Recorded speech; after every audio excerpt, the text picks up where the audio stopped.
اللہ کے راستے میں نکلنے کا اصل میں اس محنت کے کرنے کے لیے وہ جذبہ، وہ طریقہ چاہیے جو محمد صلی اللہ علیہ وسلم اور آپ کے صحابہ کا طریقہ تھا۔ داعی وہ ہوتا ہے جو اس طریقے اور اس جذبے کا اپنے آپ کو پابند کر کے چلاوے۔ اس لیے اللہ کے راستے میں نکلنے کے فضائل خوب بیان کرو، خوب بیان کرو۔ یہ بات یاد رکھنا ہمیشہ کہ جتنے خروج کے فضائل ہیں وہ خروج کے فضائل ہیں۔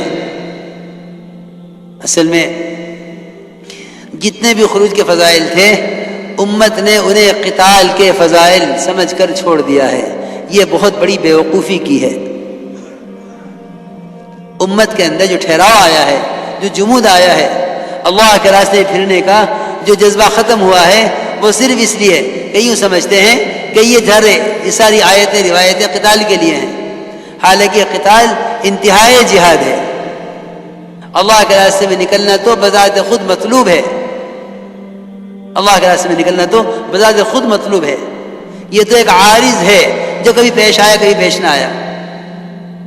اللہ کے راستے کا خروج تو بذات خود مطلوب ہے۔ ہمارے جمود کا سبب یہ ہے کہ ہمیں نکلنے کے فضائل ہر وقت یاد نہیں رہتے۔ دیکھو تو صحیح، اللہ اکبر، حرمین کی نماز، ایک نماز 1 لاکھ کے برابر، لیکن اس سب کے باوجود اللہ کے راستے میں نکل کر عمل کرنے کی فضیلت حرمین کے عمل سے زیادہ ہے۔ حضور اکرم صلی اللہ علیہ وسلم نے اپنے صحابہ کو یہ بات اس لیے سکھلائی تھی، پڑھائی تھی، تاکہ میرے صحابہ میں، میری امت کے اندر جمود نہ پیدا ہو جاوے، ٹھہراؤ نہ پیدا ہو جاوے۔ جب مدینہ منورہ جس کے فضائل مسلم ہیں وہاں رہ کر عمل کرنا اللہ کے راستے میں نکل کر کرنے سے افضل نہیں ہے، تو میری آپ کی بستیوں کی کیا حیثیت رہ گئی کہ ہم یہ سمجھیں کہ یہاں رہ کر عمل کر لینا کافی ہے۔ اللہ کے راستے میں نکل کر عمل کرنا جب حرمین میں رہ کر کرنے سے افضل ہے، تو پھر میرے دوستوں خود ہی فیصلہ کرو، کیونکہ یہ بات کوئی خیالی بات نہیں ہے۔ عبداللہ بن رواحہ رضی اللہ تعالی عنہ جمعہ کی نماز پڑھنے کے لیے ٹھہر گئے۔ میں عبداللہ تم گئے نہیں؟ عرض کیا کہ یا رسول اللہ جمعہ پڑھ کے چلا جاؤں گا۔ آپ نے فرمایا کہ صبح نکلنے والی جماعت تم سے 500 سال آگے چلی گئی۔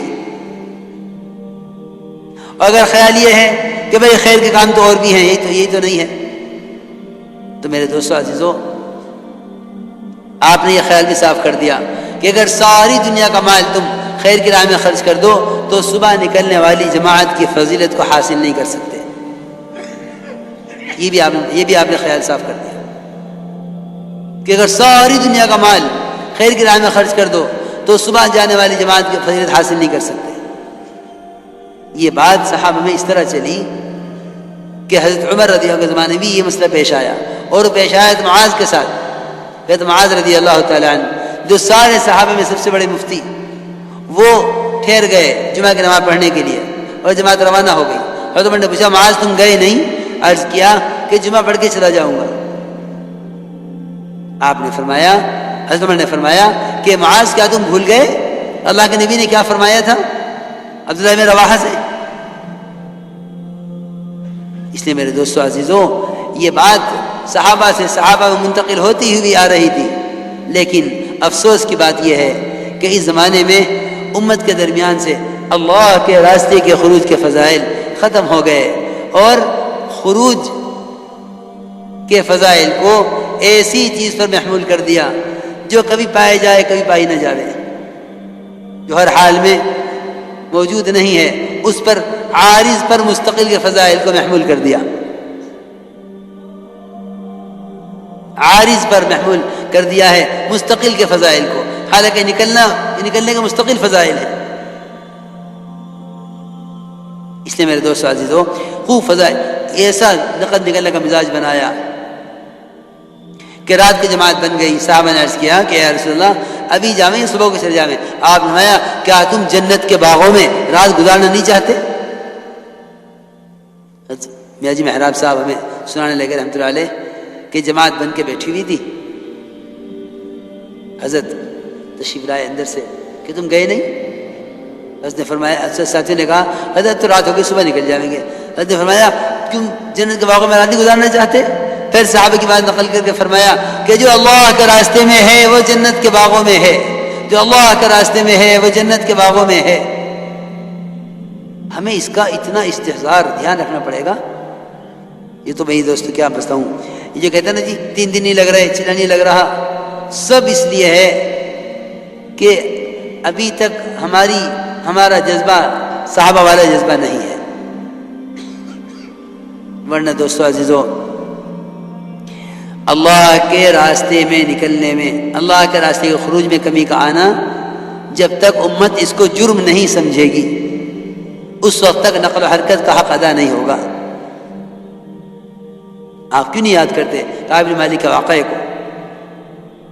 سارے غزوات میں شریک ہوئے، صرف غزوہ تبوک میں نہیں گئے، صرف تبوک میں نہیں گئے۔ ہر سال نکلتے ہیں، اگر اس سال نہیں نکلتے کون سی بڑی بات ہو گئی؟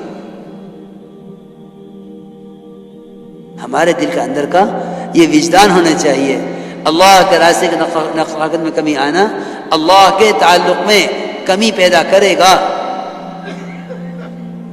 ایک اشتہ چھوٹ جانا اگلی نماز پر اثر ڈالے گا، تعلیم حلقوں میں نہ بیٹھنا احتساب میں کمی کرے گا، اس کا ہمیں یقین ہو۔ اعمال دعوت چھوٹ جانے سے اس طرح ایمان اور اعمال میں ضعف محسوس ہو جس طرح ایک وقت کھانا نہ کھانے سے جسمانی ضعف محسوس ہوتا ہے۔ یہ اس کام سے مناسبت کا تقاضا ہے۔ اس لیے کعب بن مالک کے واقعے کو اتنا لمبا کیا، 50 راتیں گزر گئی، آپ سلام کلام نہیں کر رہے۔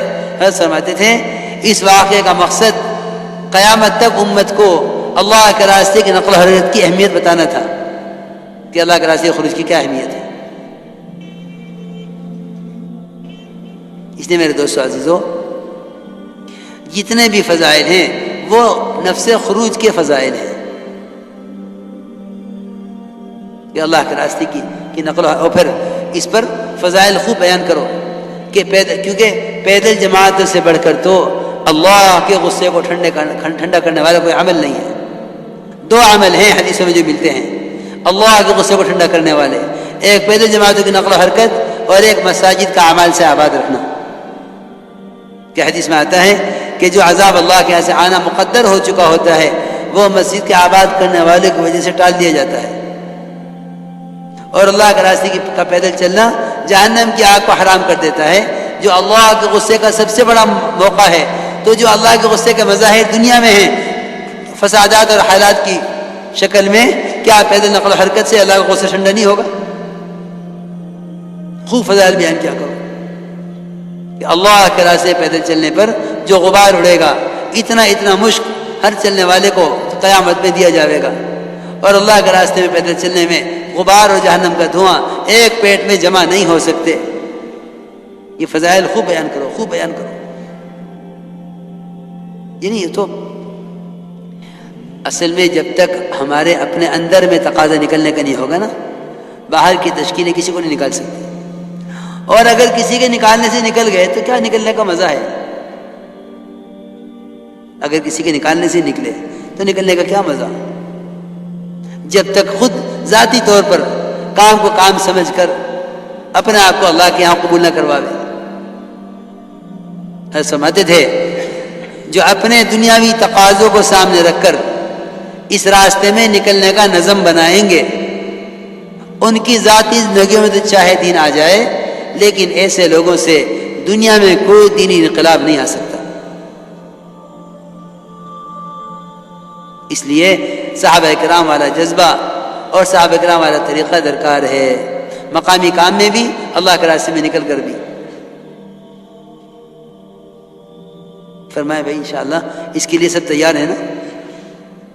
جو باتیں عرض کی ہیں ان باتوں کو اچھی طرح یاد رکھیں، جو میں نے عرض کیا تھا شروع میں کہ بھائی اب مسجدوں کو آباد اس طرح کرو کہ ملاقاتیں کر کے لوگوں کو ایمان کے حلقوں میں لا کر جوڑا کرو مسجدوں میں۔ ہمیں کیونکہ سیرت میں یہی ملتا ہے، تو دیکھو حیات الصحابہ میں حضرت نے ایمان کی مجالس کا تذکرہ کیا ہے حیات الصحابہ کے شروع میں، اس کو دھیان سے پڑھ لیجو، اس میں اسی طرح لکھا ہوا ہے۔ انشاءاللہ اسی طرح کریں گے نا انشاءاللہ۔ جو کچھ سنا گیا اللہ اس پر عمل کرنے والا اور آگے لوگوں تک پہنچانے والا بنائے۔ مزید اصلاحی بیانات کے لیے ہمارا یوٹیوب چینل ایمان و یقین کو سبسکرائب کریں۔ جزاک اللہ۔